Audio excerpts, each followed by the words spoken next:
Nous tombons dans cette espèce de tube, dans cette pénombre éclairée par des diodes faibles et bleues par endroits, qui laissent entrevoir des transparences, comme des vitres derrière d'autres vitres. Effleurée de l'index, la surface entreaperçue, voyez comme les choses s'éclairent. Des lignes apparaissent, nous tombons à la vitesse de la lecture. Pour un peu, nous chercherions le pot de confiture d'Alice pour y plonger le doigt et le fourrer sucre candi dans la bouche, tout en poursuivant la lecture. Mais ici, pas d'étagère.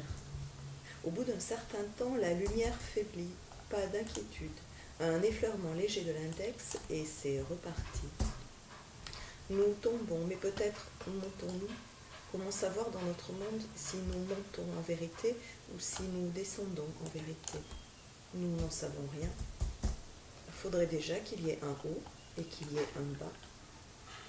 Ce que nous savons, nous avançons dans nos lectures. C'est ce qui donne une direction, je crois, dans l'espace-temps. Et comme nous lisons de haut en bas, selon notre lecture du monde donc, qui veut qu'il y ait un haut et qu'il y ait un bas, parce qu'il faut bien le lire, le monde, n'est-ce pas? Même maladroitement, même grossièrement, nous y sommes tenus, n'est-ce pas? Eh bien, nous tombons dans l'écriture. Chute lente qui aggrave la chute, l'aggrave heureusement, je crois, parce que tous les hommes tombent en vérité. Mais seuls les lecteurs ont conscience de tomber, et c'est ce qui fait leur force, je crois. Le lecteur plie vers le texte, mais le lecteur ne rompt pas, n'est-ce pas? Et c'est là que le phénomène curieux se produit. La lecture aggrave la conscience de votre gravité, et vous commencez, je sens que ça vient, que vous le sentez, vous commencez à vous sentir plus léger. Là où le divertissement de la chute vous alourdirait, vous ferez pâteau, un brin idiot, et de commerce fort peu agréable. Voici. Nous arrivons à hauteur du passage Sylvia Plath que nous allons maintenant emprunter. Cette galerie s'élargit à intervalles irréguliers, en chambres de dimensions fort variées. Vous allez très vite pouvoir en juger par vous-même. Au commencement, il s'agit plutôt d'un boyau. À ma suite, rampez. La première chambre est une fenêtre. Sylvia a 7 ans. Ses avant-bras reposent bien à plat sur le châssis. Les mains posées gentiment l'une sur l'autre, le menton calé sur le dos encore renflé d'enfance de l'une d'elles. Par-delà la baie et le ressac de l'eau qui s'obscurcit, elle observe les avions qui lancent des éclairs rouges et verts. Elle est bien. Laissons-la suivre ainsi des yeux le tracé des feux sur le ciel de Boston. Plus tard, le sommeil et sur l'intérieur des paupières qui se substituera sans mot dire au ciel et au tarmac à leur plongée dans la nuit, la cape bleue de Superman poursuivra le mouvement en des vols superbes et généreux, tout en boucle et en jambage. Pour l'heure et en ce qui nous concerne, poursuivons, je vous prie, la progression. La seconde chambre est universitaire. Sylvia a 19 ans. Elle écrit dans cette niche formée par des piles de manuels dont certains menacent par-dessus son crâne blanc. D'ici, on pourrait croire qu'elle est assise sur une fesse. C'est qu'elle doit partir. Elle devrait l'être. Voler à l'écriture pour rejoindre la salle 34 où Mr. Smith donnera à 15h son cours sur les tribus allemandes, puis la salle 003 où Mr. Smouth donnera son cours sur la botanique, etc., etc., etc., etc., etc. Un temps employé, elle parlera plus tard des mâchoires de l'emploi du temps, là où elle rêve nerveuse, là où elle court rêveuse, après les jours de son enfance, qui n'étaient pas bornés, eux. Et si Sylvia s'exaspère de n'avoir pas ce temps pour me laisser aller, pour écrire, pour penser, j'en hurlerai.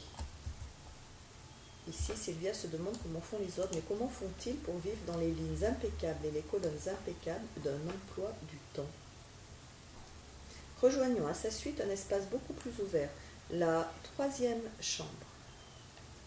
Oui, prenez garde, le chemin est étroit et les cours s'amoncellent en colonnes zigzagantes. C'est inquiétant. La situation est pire, me semble-t-il, que lors de mon dernier passage. Vous remarquerez juste avant de sortir dans cette paroi sur votre droite, une cavité sans ouverture, un ventre aux parois froides mais douces, lieu où elle se retire le 24 août 1953. Pas une chambre à la Woolf, non, certainement pas ce lieu où se libérer soi-même, découvrir ses propres dimensions, refuser les entraves. Plutôt la poche où, rattrapée par les entraves, elle a fini par se réfugier. Seule issue, ce tunnel court et sans issue, dans lequel elle a rampé, une boîte de somnifères à la main. Son frère la tirera de là, inconsciente, 3 jours plus tard. Passons pour notre part à travers ce vasistas par lequel entre un air frais. Nous pénétrons dans la 3e chambre. Elle est parfaite. La 3e chambre est en Espagne, pueblos blancs et crottes de bique fraîches. Prenez garde, vous mettez... Sylvia a 23 ans et Ted est avec elle dans cette magnifique salle à manger spacieuse que nous consacrons exclusivement à l'écriture. Murs propres, badigeonnés de blanc, sol dallé frais, grande fenêtre claire, table avec machine à écrire qui donne sur tonnelle de vigne et blanche colline. La mer entre les larges feuilles du figuier. Et puis il y a Ted, son énergie, son esprit, le plus vaste et le plus imaginatif que j'ai jamais rencontré. Idéal, elle dit, idéal, elle répète. Amour et écriture dans un temps qui ne sera plus borné. 11 semaines. Sylvia exulte, parle, rit et prépare des tortillas tout en taquinant Ted à propos des œillades que lui aurait lancées au retour du marché la petite gardienne de chèvre. La créativité s'épanche. Le rouge de la blessure incarnée au plus profond aussi, une nuit, qui la pousse dehors. Voyez comme elle tire de ce placard en hâte un pull, un pantalon en laine et un imperméable. Prêtez l'oreille au leitmotiv. Quelque chose qui ne va pas, quelque chose qui ne va pas, pulsé avec le sang, martelé, quelque chose qui ne va pas, dans l'éclat de la pleine lune, dans le braiement de cet âne, dans le poisson mangé la veille, dans le sang qui tape, déborde le corps, l'excède, l'étouffe. À sa suite, sortons. Et arrêtons-nous un moment, je vous prie, devant la 4e chambre. Entrée facilitée par une porte vitrée fonctionnant sur le principe du tourniquet, porte-tambour qui laisse entrevoir un espace lumineux et très convenablement meublé, simple mais confortable, spacieux mais cosy. Sylvia va être professeure. Temps libre, n'est-ce pas? Voici ce qu'on entend. Tu enseignes? Quelle chance, toutes ces vacances. Mais passons la porte de concert. Après vous? Vous vous étonnez, c'est ce qu'ils font tous. Un tunnel, voici ce qui s'ouvre derrière la porte-tambour. Un air raréfié. Sylvia a 25 ans et mange et produit des paroles mortes sur la vie, la souffrance, la connaissance profonde et le sacrifice rituel. Glose et glose de glose, la messe est dite, mais le cœur n'y est pas. Voyez comme pour inspirer un peu d'air vif, plus léger, celui-là même qui circule juste sous la voûte un peu trop basse pour elle, Sylvia doit relever le nez et fléchir les genoux, bassin légèrement basculé vers l'arrière et ainsi avancer, se dandinant dans une marche des canards assez grotesque, aussi parfaitement inappropriée à cette noble tâche qu'est l'enseignement qu'à la posture toute de dignité de l'écrivain. D'aucuns diraient « l'air n'est pas irrespirable à ce point, faut pas exagérer, et sans le vieux papier, c'est tout. Les poètes exagèrent toujours tout. » Verdict trop sensible. Toujours est-il que le verbe s'impose, quitter ce monde planifié d'horaires et de chèques, avec une certitude. Enseigner requiert qu'on s'y consacre tout entier, or moi, Sylvia Plath, je veux écrire. Partant, elle ne pourra voir dans l'enseignement qu'un vampire souriant du service public, une machine à gaspiller du temps à poème. De toute façon, le bureau commandé à la rentrée, trapu, affreux, n'avait pas passé la porte. Certitude et inquiétude. De quoi vivre à présent? La 5e chambre est dessous. Au-dessus, le monde sur un plateau. Le lac s'ouvre et se ferme. Résidence d'artiste à Yaddo. Café fumant sur plaque chaude. Aucune contrainte, ni elle qui exsude du rayon. 11 semaines en perspective de marbre blanc sur fond de velours doré. Sylvia a 27 ans et elle est libre de s'enfuir. Tu traverses le temps des poissons, les siècles béats de la truie. tête, orteil, doigt, libre de se faire tête qui cherche la cité où on répare les hommes. Parce qu'il y a pour elle à Yado une usine dessous. Un ouvrier passe avec un torse rose. Un lieu où ça bosse sacrément, et c'est tout à la fois terrible, exaltant, nécessaire. Un merveilleux travail qu'elle accomplit ici. C'est tout cela, la fortune de la descente. Descendre encore dans les gouffres à l'atmosphère dense qui offre une résistance. Voilà pourquoi la pensée y est comme ralentie. La surprise d'autant plus grande lorsque d'un mouvement vif, elle se retourne. Dessous, elle est dessous, et la voilà libre de douter jusqu'au vertige. Mais il y a pire, et si notre travail n'était pas bon? Libre de recevoir pour le thé Monsieur Johnny Panique et son cortège de scènes de cœur qui bat, qui rompt, qui s'affole, libre de marcher et lire, Eudora Welty, Ezra Pound et beaucoup d'autres, tous à haute voix, les guêpes se rassemblent et volent en les seins, libre de s'exhorter à toujours plus travailler, libre de dresser des listes d'infinitifs définitifs, de se donner des consignes strictes de vie et d'écriture, libre de construire pour circonscrire les vieux démons, et le retour du père mort qui n'a pas pris une ride. Il remonte, elle va vers lui. À mi-chemin, ils se rencontrent. Libre aussi de danser dans la lumière bleue, de terminer le poème sur les topes bleus. Libre même de râler après la chambre blanche, chirurgicale, les 11 semaines trop longues, l'absence de contraintes saines et de sollicitations. Elle n'en trouvera pas moins peu à peu une voix. Avec des mains de taupe, je mange mon chemin. Et estimera plus tard que ce qu'elle a écrit avant Yado, et plus précisément avant les pierres, appartient aux juvéniles.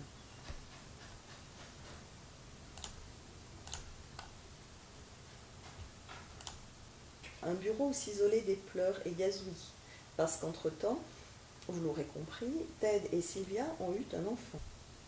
Frida. Sylvia a 28 ans et s'y rend le matin, pendant que Ted s'occupe de la petite, passage de relais à mi-journée, échange de bons procédés. Qu'est-ce que ça fait d'écrire dans le bureau de Merwin, dans son odeur, son organisation, ses meubles et sa présence? Vous voulez des détails? Vous n'en aurez aucun. Les journaux écrits par Sylvia de décembre 59 à février 63 ont disparu, le dernier ayant été détruit par Ted.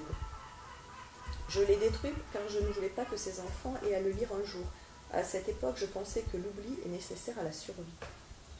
Ted oublie de préciser ce qu'il souhaitait qu'ils oublient. Peut-on oublier quand on n'a jamais su? Revenons aux enfants. Les enfants qui s'emparent avec une si belle vigueur du temps de leurs parents. Les enfants qui le mangent avec une telle férocité, le temps. Et ses joues rouges et ses yeux brillants qui font fondre les parents d'âme. Les voilà qui passent constamment du désir de les jeter par la fenêtre à celui de les serrer fort dans leurs bras, au bord des larmes d'un amour toujours remis à neuf, étonnamment. Et pourtant, pour celui qui écrit au moment où il écrit, vraiment rien de pire qu'un enfant. L'interruption intempestive est la grande plaie. Et que dire de la fatigue, du retour incessant du même, bouche et couche qui s'ouvrent et se ferment. Vous comprendrez mieux dès lors le prix de l'îlot offert au couple par Merwin, le silence en nappe autour. Sylvia affirme et aiguise, gagne en force, tout fait feu désormais, maternité et écriture en sorcianoise. Et tu ouvres une bouche aussi nette qu'une gueule de chat. Jusqu'à ce poème écrit un peu plus tard, après l'emménagement au sud de Londres dans la maison de Court Green, après la naissance de Nicolas, pour lequel elle va puiser dans son ventre 3 voix. Ma première est prête. Quand je sors, je suis un grand événement. Ma seconde perd vie après vie, la terre noire, les bois. Ma troisième n'est pas prête pour ce qui peut arriver. J'aurais dû tuer ce qui me tue. Le décor est une maternité. Qui est-il, ce furieux garçon bleu, étrange et reluisant? Ou ma fille n'a pas de dents, sa bouche est large, elle émet des sons si sinistres qu'elle ne peut être bonne. Ou c'est une chose terrible que d'être si ouvert, comme si mon cœur se faisait un visage et faisait son entrée dans le monde. Ou j'ai très peu de choses à mettre dans ma valise, les robes d'une grosse femme que je ne connais pas. Ou encore, je suis belle comme une statistique. Voici mon rouge à lèvres. La visite s'achève bientôt. Après ce goulot d'étranglement, une ouverture. La 7e chambre est une chambre froide. Sylvia a 30 ans, elle vit seule avec ses enfants. Ted dira que la vie domestique l'étouffait. Envolé le frère, l'ami, l'amant, le compagnon d'écriture, parti avec Assia, dont il aura un enfant et qui quittera à son tour quelques années plus tard. Assia qui, suite à la rupture, s'enfermera avec sa fille et ouvrira le gaz. Mais c'est une autre histoire. En attendant, Sylvia sourit sur les photos avec ses gosses dans les bras. Elle sourit à sa mère qui s'inquiète là-bas, aux USA. Elle sourit de ce sourire qu'elle a toujours sur les photos, ce sourire de belle américaine, saine et vigoureuse. L'hiver à Londres est rigoureux cette année-là. Sylvia se bat avec les canalisations qui gèlent et les coupures de courant qui se multiplient. Amaigrie, elle écrit. Avant le réveil des enfants, les poèmes tapent au carreau comme une grêle, nombreux, obstinés, précis, ciblés sans jamais oublier d'être ouverts, redoutables, touchés, coulés. La surface au sol est réduite par les tâches domestiques et le soin aux enfants qu'elle est maintenant seule à assumer. Alors la chambre se réorganise, et l'espace perdu en largeur, elle le récupère en hauteur. Elle prend la forme d'une pyramide inversée, vaste nuit qui résonne, s'abrouille, chuchotement dans les allées brumeuses. Il se trame des milliers de choses au-dessus de sa tête. La fureur se fait texte, on pense à Médée, c'est immanquable et c'est violent, traits. Tu écris, tu es une tête de mule et tu as raison, tu écris beaucoup et tu fais ce que tu dis. L'expérience personnelle doit être pertinente et pertinente davantage dans l'ordre des choses qui la dépassent. Mais le sol sur lequel tu travailles se réduit ce soir-là à une dalle d'1 mètre sur 1 mètre, et le volume perdu en largeur, tu continues de le gagner en hauteur. Au-dessus de ta tête, ce soir-là, un couloir vertical qui se perd dans l'obscurité, d'où tu tires des fils avec des mots au bout, des mots extrémités, des mots de l'exacte densité de l'os. On pense précipité littéraire, on pense filet de voix. Et toi, tu es où? Tu reconnais la forme des objets qui t'entourent, tu reconnais la réalité. Alors comment se fait-il? Tu reconnais, mais tu ne connais plus. La réalité a perdu sa réalité, elle ne te dit plus rien. Même les mains avec lesquelles tu emplis ces tasses de lait te sont étrangères. La réalité, une surface plate et froide qui t'absente, un paysage dont tu as été éjecté. Juste, tu as déjà connu à 20 ans cette perte du lien qui unit les humains aux choses qui les entourent, ce lien tressé de chaleur animale qui semble si naturel aux vivants. Et force est le constat ce soir-là, la vie ne te parle plus. Tu es terrifié. Sous la cloche de verre, tu implores qu'elle te dise un mot, juste un, et là tu réalises que la dalle s'est dérobée et que le couloir vertical se poursuit aussi sous tes pieds. Ta détresse est si profonde qu'elle prend soudain la forme d'un grand calme qui dévore. Alors tu finis de remplir les tasses de lait, tu fais les gestes, tu beurres des tartines que tu déposes à côté des tasses de lait, au pied du lit de tes bébés. Tu ouvres en grand la fenêtre, tu fais les gestes, tu calfeutres la porte de leur chambre avec des serviettes et du ruban adhésif et, après avoir placé bien en évidence sur le landau, dans l'entrée, une note indiquant les coordonnées du docteur Holder, tu calfeutres la porte de la cuisine dans laquelle tu t'enfermes et tu ouvres le gaz.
outils précis de construction. 1. Le bricolage et la voie. 2. Inventer chacun sa voie et ceci selon son tempérament. 3. Inventer chacun sa voie et ceci selon l'humeur du moment. Se faire architecte au petit pied. 4. Avancer cas un, cas un. Pas de plan d'ensemble. 5. Ne pas craindre. A. Les fissures. Très bien que la construction prenne l'eau, très bien qu'elle prenne l'air.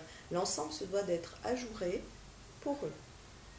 B. Les cavités, du moment qu'elles ne compromettent pas trop la stabilité de l'édifice, où se déploient les forces souterraines. C. Le rapetassage. Retravailler la surface inlassablement avec des matériaux divers qui ne lissent pas. Une surface lisse est une surface suspecte. D. Les ratés, les ratures, les chiures. 6. S'adosser à l'existant, puis lui tourner le dos, faire face à l'ouvert, faire avec le vertige, faire. Aussi, se laisser faire. 7. Construire avec les matériaux du bord, ceux trouvés sur place. La coque d'un navire échoué sera recyclée en charpente. 8. Prendre son temps, étirer la construction dans le temps. Accueillir style varié et mal apparié. La construction se doit d'être un joyeux bordel. 9. En plus, l'idée, c'est pas de se fatiguer. Nous sommes tous des travailleurs du dimanche. 10. Aucun devoir ne doit présider à la construction. La nécessité seule fait loi. Ne pas s'embarrasser d'esthétique, elle suivra. 11. Revisiter les expressions suivantes, coup-ci, coup-ça, cas-un, cas-a, à la va comme je te pousse, micmac, à la va-vite, ni fait, ni à faire, bon à nib de nib, neuneu, ainsi que les mots verrue, métastase, ergot, bidonville, excroissance, tumeur, polype, chimère, poésie, monstruosité, zone. 12. Déplacer, transposer, faire glisser. Des portes, une fois assemblées, serviront de cloison. Des étais de chantier monteront en tonnelle pour soutenir la vigne vierge. Les flotteurs des filets feront de très acceptables guirlandes décoratives. Ici sera le lieu de la fête spontanée. Une corne de brume saura fédérer les va-t-en-fête en lieu et heure dites. Ceci grâce à un code à mi-chemin entre le morse et le langage HTML. 13. Constructions nombreuses et minuscules, reliées mais autonomes. Exemple 1, le brise-lames. Exemple 2, la baraquette. Exemple 3, l'affaire furtif de Sylvain Prudhomme. Nous sommes tous des baraquettes.